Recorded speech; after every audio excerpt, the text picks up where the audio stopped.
तो फिल्म की शुरुआत एक खाली घर से होती है जिसमें पहले से ही एक एंटिटी रहती है जिसकी नजर से हम इस घर को देख पा रहे हैं। घर देखने के बाद एंटिटी ऊपर जाकर एक कबर्ड में चली जाती है और जब एक फैमिली ये घर विजिट करने आते हैं तो वो डर कर नीचे आ जाती है। असल में रेबिका नाम की एक लेडी अपनी फैमिली के साथ इस घर को देखने के लिए आई थी और उसे ये घर पसंद भी आ गया था। उसके बजट से बाहर होने के बावजूद वो इस घर को खरीदने का फैसला कर लेती है क्योंकि ये घर उसके बेटे टाइलर के स्कूल के बहुत करीब है। वो एक प्रोफेशनल स्विमर है। रेबिका चाहती है कि वो नेशनल लेवल पर प्ले करे और ऐसे में उसकी ट्रेनिंग में कोई भी रुकावट नहीं बननी चाहिए। हालांकि रेबिका का हस्बैंड रेबिका के इस फैसले से खुश नहीं क्योंकि उनको लगता है कि उनकी बेटी क्लोई इस बड़े चेंज के लिए अभी तैयार नहीं। रिसेंटली ही उसकी एक दोस्त की डेथ हुई थी जिसके सदमे से वो अभी तक अपने आप को बाहर निकाल नहीं पाई थी, लेकिन रेबिका को अपनी बेटी क्लोई का बिल्कुल ख्याल नहीं था। इस घर को देखते हुए रेबिका और रेबिका के हस्बैंड ये बातें कर रहे थे और एंटिटी उनकी बातें सुन लेती है। जैसे ही एंटिटी को पता चलता है कि रेबिका एक सदमे से गुजर रही है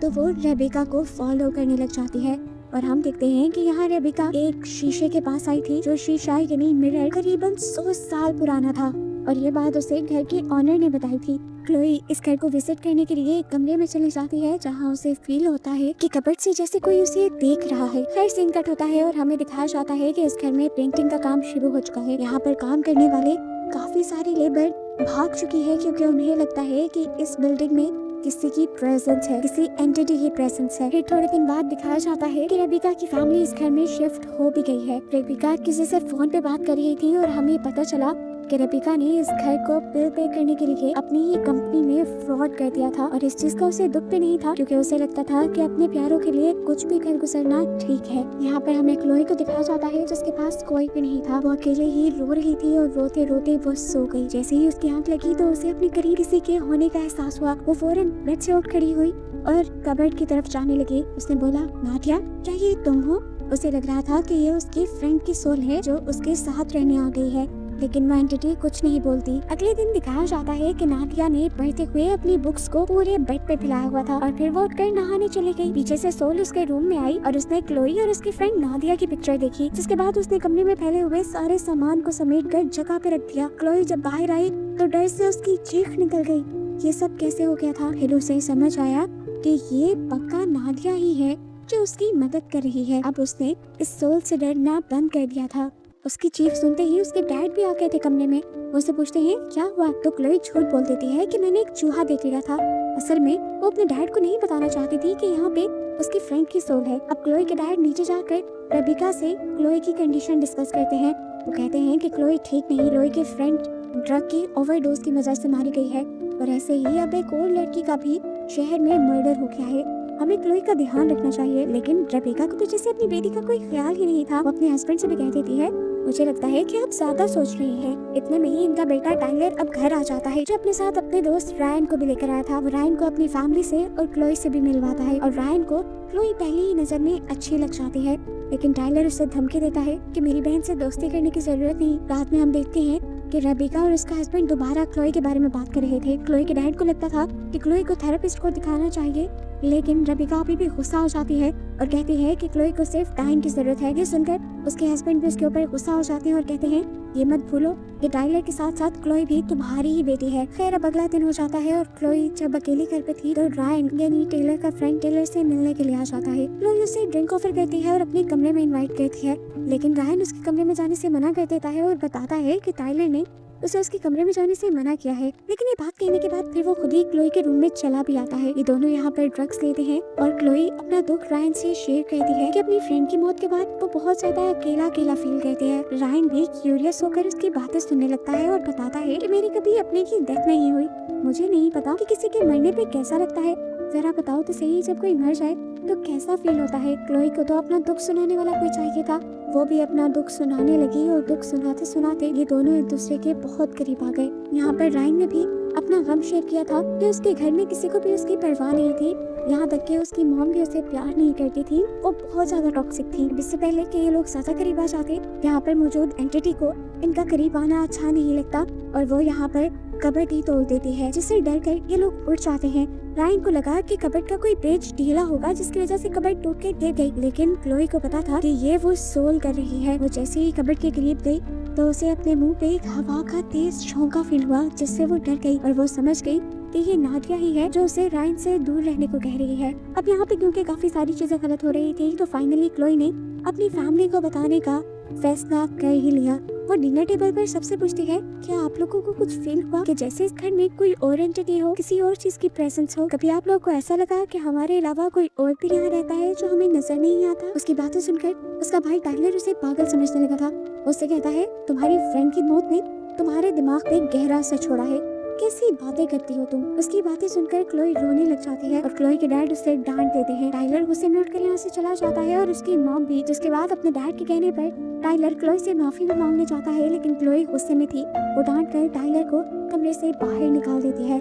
जिस चीज की शिकायत वो दोबारा अपने डैड से करने के लिए चाहता है और डैड उसे समझाते हैं कि क्लोई सदमे में है और तुम्हें उसका ख्याल रखना चाहिए। लेकिन जैसे टाइलर को तो किसी चीज की फिक्र ही नहीं थी, वो अपनी मॉम को बड़े मजे से अपने गंदे कामों के बारे में भी बता रहा था कि किस तरह उसने एक लड़की के साथ प्रैंक किया और उसकी प्राइवेट फोटोज लीक कर दी। उसकी मॉम भी यहाँ उसे डांटने के बजाय उसे कुछ नहीं कहती, लेकिन जो प्रेजेंस, जो सोल यहाँ पे थी, उसे ये सुनकर बिल्कुल अच्छा नहीं लगा और वो सजा के तौर पर टाइलर के रूम में जाकर सारी चीजें तोड़ फोड़ करने लगती है।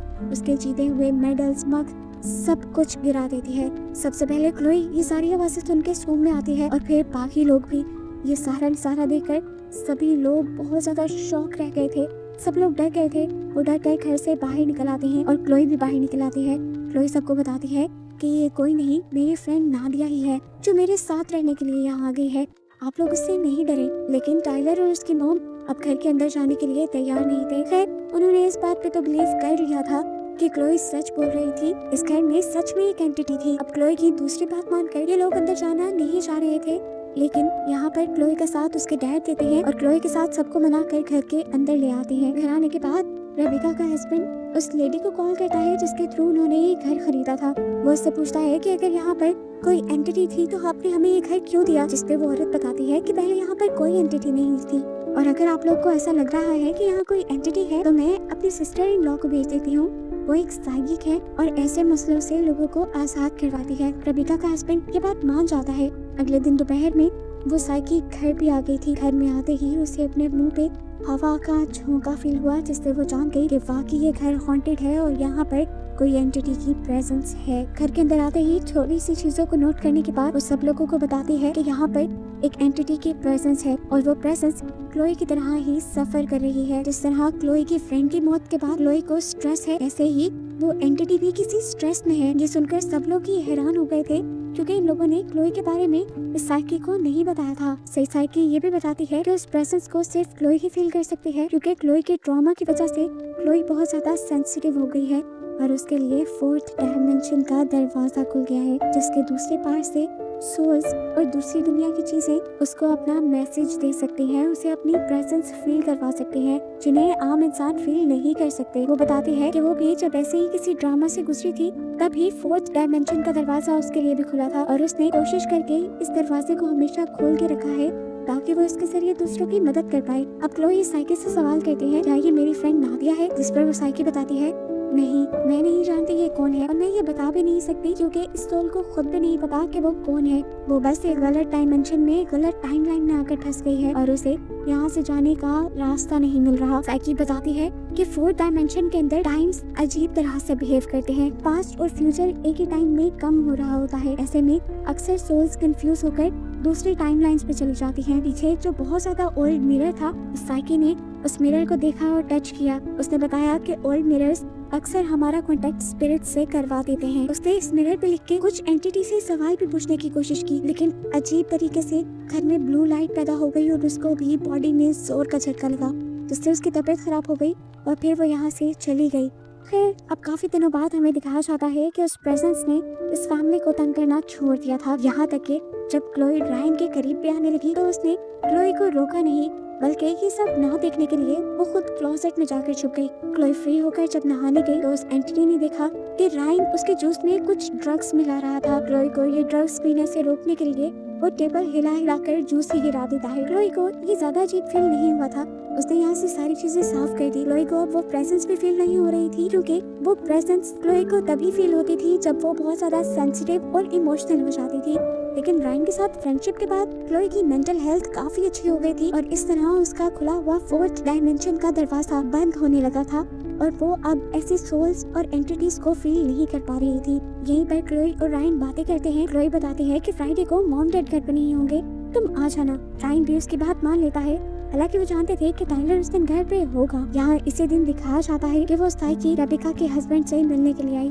उसने बताया कि वो एंटिटी जो इस घर में है उसका रिलेशन पास्ट से नहीं है बल्कि फ्यूचर से है। वो फ्यूचर में होने वाली किसी चीज को रोकने के लिए आई है जिसका ताल्लुक विंडो से है। लेकिन रेबिका का हस्बैंड उसकी कोई बात नहीं समझ पा रहा था, और क्योंकि रेबिका ने साइकी को अब अपने घर में आने से मना किया था तो वो उसे यहाँ से चले जाने को कह देता है। रात में दिखाया जाता है कि वो प्रेजेंस तड़प रही थी।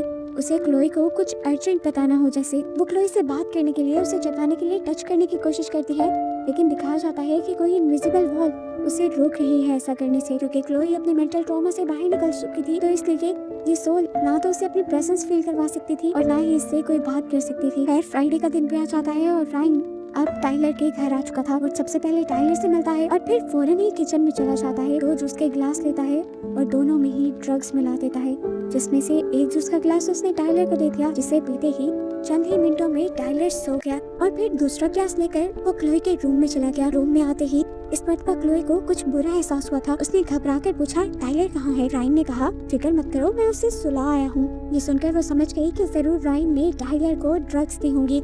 उसे सुनकर अच्छा नहीं लगा। उसने रायन से फौरन कमरे से बाहर जाने को कहा, क्योंकि आज उसका रायन के करीब जाने को दिल भी नहीं था। रायन ने उसे रिलैक्स किया और अपने हाथ में पकड़ा हुआ जूस का गिलास, जिसमें उसने पहले से ही ड्रग्स मिलाई हुई थी, वो क्लोई को पिलाने की कोशिश की।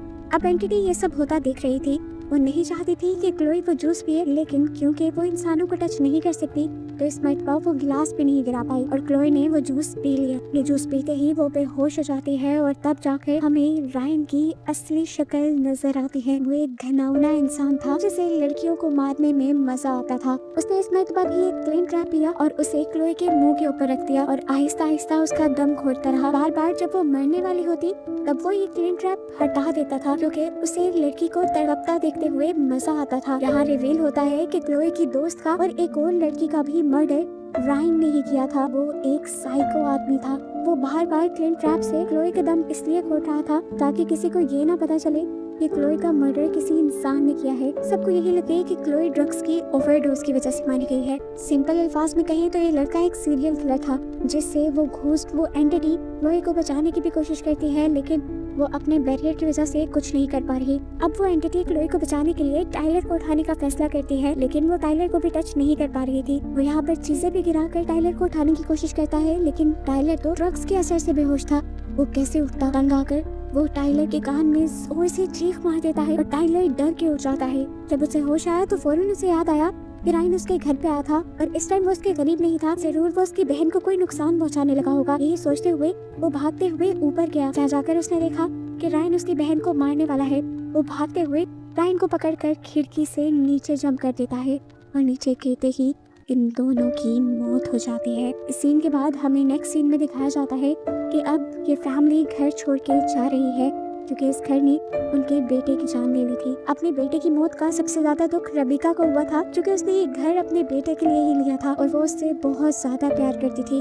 अपने बेटे की मौत ने उसे तोड़ दिया था और जब वो मेंटली वीक हुई तो अब उसका कनेक्शन उस एंटिटी के साथ बनने लगा। उसने पहली मर्तबा एंटिटी को अपने घर में महसूस किया और वो 100 साल पुराने मिरर के पास चली गई, जहाँ उसे वो एंटिटी फाइनली नजर आई और उसे पता चला वो एंटिटी कोई और नहीं बल्कि उसका अपना ही बेटा था। उसके बेटे की सोल थी, जो असल में पास्ट में आई थी अपनी बहन की जान बचाने के लिए, क्लोई को बचाने के लिए। ये जानकर रेबिका चीख चीख कर रोने लग जाती है और अपने हस्बैंड और क्लोई को बताती है कि वो एंटिटी कोई और नहीं, तुम्हारा भाई था।